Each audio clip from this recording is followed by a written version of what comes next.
Ya, pemirsa, berebut harta warisan 5 orang dalam satu keluarga di Waikanan, Lampung, tewas dibunuh. 4 korban ditemukan dalam septic tank, sementara 1 orang korban ditemukan di kebun.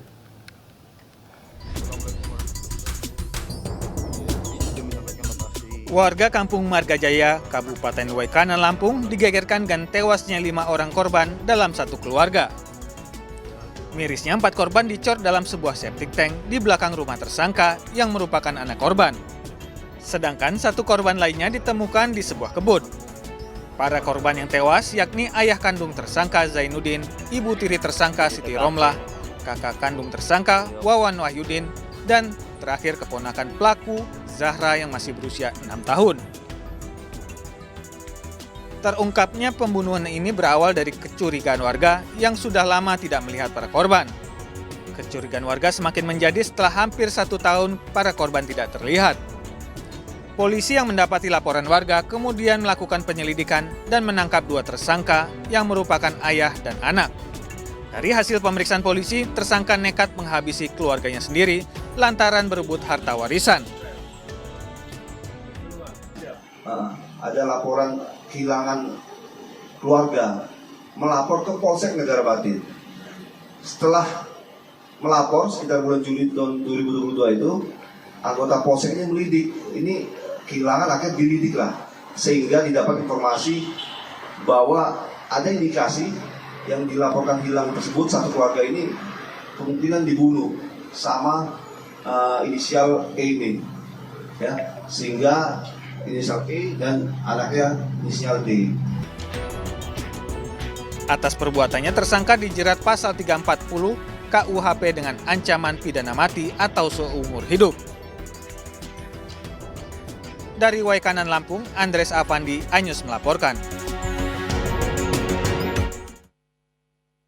Ya pemirsa, 5 orang dalam satu keluarga di Waikanan, Lampung tewas dibunuh dan 4 korban diantaranya ditemukan dalam septic tank. Dan untuk mengetahui kasus hukumnya secara lebih mendalam sudah bersama kami saat ini Kabid Humas Polda Lampung, Kombes Pol Zahwani Pandra Arsyad. Selamat siang dan terima kasih sudah bersedia meluangkan waktunya. Pak Pandra, boleh diceritakan atau dijelaskan kronologi ditemukannya 4 atau mungkin 5 ya Pak ya, secara terpisah jenazah di septic tank dan juga di kebun, seperti apa Pak? Ya, baik.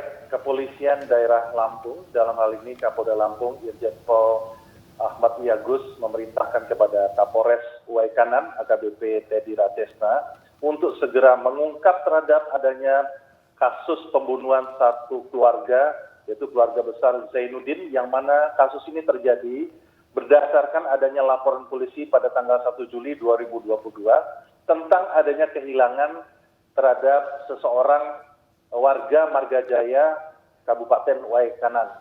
Dari hasil pengembangan penyelidikan dan penyidikan dilakukan oleh Polsek Negara Batin, dalam hal ini bersama Satreskrim Polres Waikanan, dapat diungkap bahwa ada seorang pelaku berusia 17 tahun dengan inisial DW.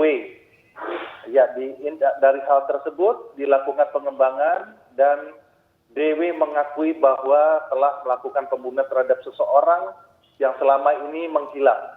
Laporan ini adalah dilaporkan oleh seorang kepala desa, yaitu atas nama Yani, yang melaporkan tentang adanya warga yang selama ini diketahui sering berada atau sering datang ke tempat peribadatan, mengapa selama ini tidak pernah ada. Nah, antara DW dan pelaku E ini adalah seorang anak dengan seorang bapak. Jadi dari hasil pengembangan tersebut diakui bahwa DW telah melakukan membantu turut serta dalam menghilangkan nyawa terhadap laporan polisi yang dilaporkan, yaitu seorang laki-laki bernama korban Juwanda. Juwanda ini terbunuh pada tanggal 26 Februari tahun 2022 dan pelakunya adalah E, yaitu ayahnya daripada pelaku DW tersebut. Dan pada tanggal 5 Oktober 2022, sekitar pukul 17.38 di wilayah Merbau Mataram, Lampung Selatan telah dilakukan upaya penangkapan terhadap pelaku utama yaitu E. Dari pemeriksaan secara mendalam dapat diakui dari kedua tersangka tersebut bahwa dia atau tersangka tersebut melakukan pembunuhan terhadap seorang korban yang selama ini dianggap menghilang, yaitu adalah atas nama Juanda, yang dilakukan pada tanggal 26 Februari 2022. Dan bukan hanya itu saja, ternyata terungkap kembali bukan hanya satu orang yang dibunuh, tetapi ada 4 orang yang terlebih dahulu dilakukan pembunuhan, yaitu di sekitar Oktober akhir tahun 2021. Nah, ini yang kami temukan, dan kemarin tanggal 6 itu kami telah melakukan proses pembongkaran daripada jasad maupun kerangka yang berada di TKP di Desa Margajaya, dan satu lagi di perkebunan di sekitar 5 km dari rumah TKP tempat kejadian perkara di awal. Pandra. Dari 4 tersangka ini ditemukan dalam sebuah safety tank yang sudah ditutup dengan semen, dan satu lagi adalah dikubur di perkebunan singkong Pak milik Pandra, warga. ini 2 pelaku sudah tertangkap Pak Pandra, dan hubungan dengan para korban ini apa Bapak? Ya, baik, saya perlu jelaskan di sini. Ini melakukan motivasi melakukan pembunuhan ini, memang ini adalah seorang pekerja yang tidak mempunyai pekerjaan tetap, dan dia berkeinginan sekali untuk menguasai harta daripada keluarga besar Zainuddin ini. Jadi tidak ada hubungan keluarga sama sekali dengan para korban? Ya, ada hubungan. Jadi memang ini merupakan putra daripada Zainuddin yang berusia. Jadi perlu saya jelaskan di sini, Zainuddin ini berusia 60 tahun dan dia mempunyai anak ya dari dengan ini adalah hubungan ayah dengan anak. Kemudian juga Zainuddin ini mempunyai seorang istri yang mana ini adalah istri sambung ya, atas nama Siti Romlah yang menjadi korban berusia 45 tahun. Kemudian juga ada Wawan Wahyudin, ini adalah kerabat atau keluarga juga, dan ada Zahra berusia 6 tahun, ini adalah putri ataupun anak daripada Wawan Wahyudin. Jadi memang ini selalu sering ribut, selain bertengkar, ingin sekali menjual sebidang harta warisannya, itu adalah sebidang tanah seluas 400 meter yang berada di wilayah Kecamatan Negara Batin. Oke. Demikian. Oke, berarti apakah ada kesaksian atau pernyataan langsung dari tersangka begitu Bapak, bahwa sebelumnya mungkin sempat ada percekcokan yang memang akhirnya tidak menemukan titik tengah? Ya, memang ini diawali adanya percekcokan, di antaranya adalah pada di awal Oktober ini menurut pengakuannya ya, artinya memang ingin sekali, ingin menjual dan ingin menguasai. Jadi apabila nanti diharapkan setelahnya semuanya ini tidak berada di artinya sudah meninggal semuanya, ingin dia kuasai itu. Tapi kepala desa atas nama Yani ini curiga, kenapa warga yang selama ini kelima orang tersebut paling sering untuk mendatangi tempat ibadah untuk melakukan suatu peribadatan, selama ini kenapa menghilang? Berarti kejanggalan yang kejanggalan itu yang diawali terjadinya seperti itu, yang dilaporkan pada tanggal 1 Juli 2022, dan hasil pengembangan dapatlah terungkap dari anak daripada pelaku itu sendiri yang masih berusia 17 tahun. Itu demikian. Oke, apakah kejanggalan hilangnya satu keluarga ini hanya karena laporan dari kerabat atau tetangga, atau memang ada keluarga lain yang melaporkan juga, Pak? Ya, memang laporan ini ya artinya warga setempat yang sudah sempat menjadi heran, dan atas nama warga maupun kerabat mewakili melaporkan kepada pihak kepolisian, dalam hal ini diterima oleh Polsek Negara Batin dan diterima dan ditindaklanjuti secara berjenjang bertingkat berlanjut sampai dengan pengungkapan hasil. Baik, terima kasih banyak Kombes Pol Zahmani Pandra Arsyad selaku Kabid Humas Polda Lampung telah bergabung bersama kami di Siang. Terima kasih banyak Bapak Pandra. Ya, kita ke informasi lain pemirsa. Hari ini rencananya Baim Wong diperiksa di Polres Jakarta Selatan terkait konten prank yang dibuat pasangan artis tersebut. Ya, Baim Wong terancam hukuman 1 tahun 4 bulan penjara akibat konten prank yang dibuatnya.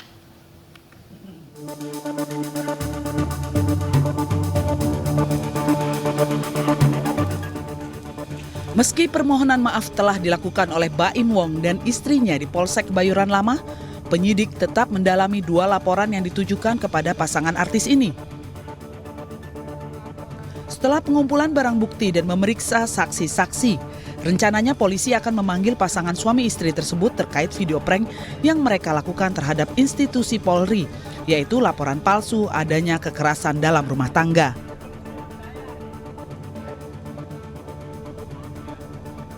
Kita yang melakukan prank di Polsek Kebayoran Lama, ya, sudah ada melapor ke Polres Jakarta Selatan, ada dua simpatisan, ya, kemudian kita sudah terima, kemudian kita dalami.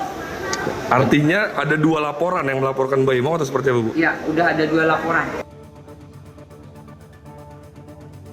Karena laporan palsu KDRT untuk konten prank polisi, Baim Wong dan Paula Verhoeven terancam hukuman 1 tahun 4 bulan sesuai pasal 220 KUHP, yaitu barang siapa yang memberitahukan atau mengadukan bahwa ada terjadi sesuatu perbuatan yang dapat dihukum, sedangkan ia tahu bahwa perbuatan itu sebenarnya tidak ada, dihukum penjara selama-lamanya 1 tahun 4 bulan.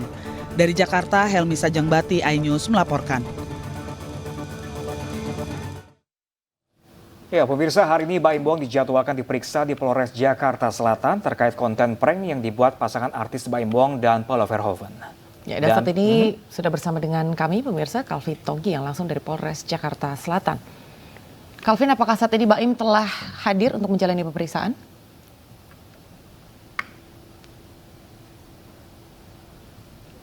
Ya, selamat siang Pram, Anggi dan juga pemirsa. Polres Metro Jakarta Selatan hari ini rencananya akan memeriksa Baim Wong dan juga istri Paula Verhoeven terkait dengan prank laporan KDRT yang terjadi di Polsek Kebayoran Lama Jakarta Selatan.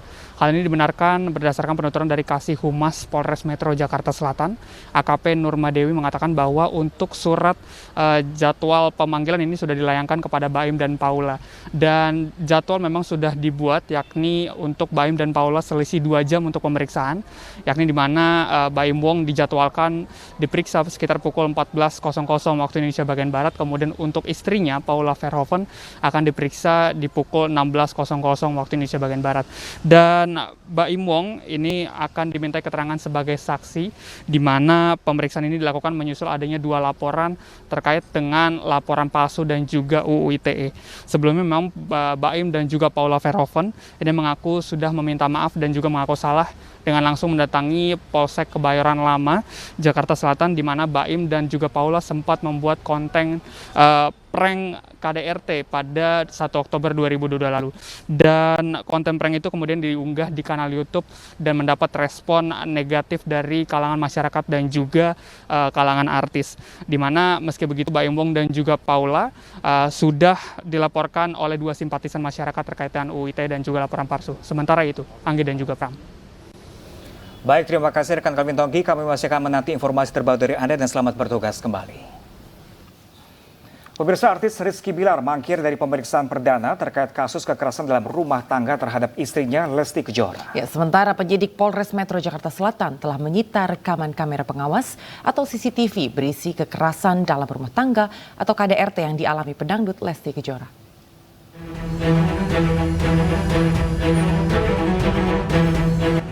Rizky Bilar tidak menghadiri panggilan pemeriksa dari Polres Jakarta Selatan hari ini.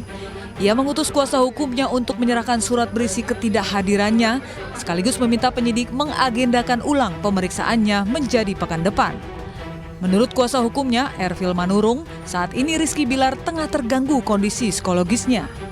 Ya, saat ini memang dia kurang baik, ya, kurang sehat. Jadi nggak datang ya, Bang? Nggak datang. Ini surat sedang kita antarkan. Oke, Bang, kasih lihat, ya. Bang, surat, Bang. Hah? Suratnya Bang, tunjukin dikit, Bang. Naikin, Bang. Ayo, kasih, Bang. Atas kepala, Bang. Bang, sini, Bang. Kiri, Bang. Hati-hati. Bang, kanan, Bang. Oke. Kiri, Bang. Kiri, Bang. Tidak baik. Ya, tidak baik, terganggu psikisnya. Psikis sakit berarti artinya, Bang, ya? Iya. Sedang dirawat atau gimana, Bang? Dia dirawat sih enggak, cuma dia menggelistat aja. Sementara terkait perkembangan kasus KDRT yang dialami Lesti Kejora, Polres Metro Jakarta Selatan telah menyita rekaman kamera pengawas atau CCTV berisi detik-detik KDRT yang dialami Lesti yang dilakukan oleh Rizky Bilar. Selain CCTV, penyidik juga telah menerima hasil visum dari rumah sakit yang merawat Lesti Kejora. Dari hasil visum ditemukan luka di sekujur tubuh pedangdut jebolan ajang pencarian bakat ini. Untuk CCTV yang sudah kita amankan ada di penyidik. Ya, untuk CCTV adalah barang bukti ya. Jadi itu adalah domain penyidik. Sebelumnya Lesti Kejora melaporkan suaminya Rizky Bilar ke Polres Metro Jakarta Selatan karena mengalami KDRT. Peristiwa kekerasan terjadi saat Lesti menanyakan dugaan perselingkuhan yang dilakukan oleh sang suami Rizky Bilar.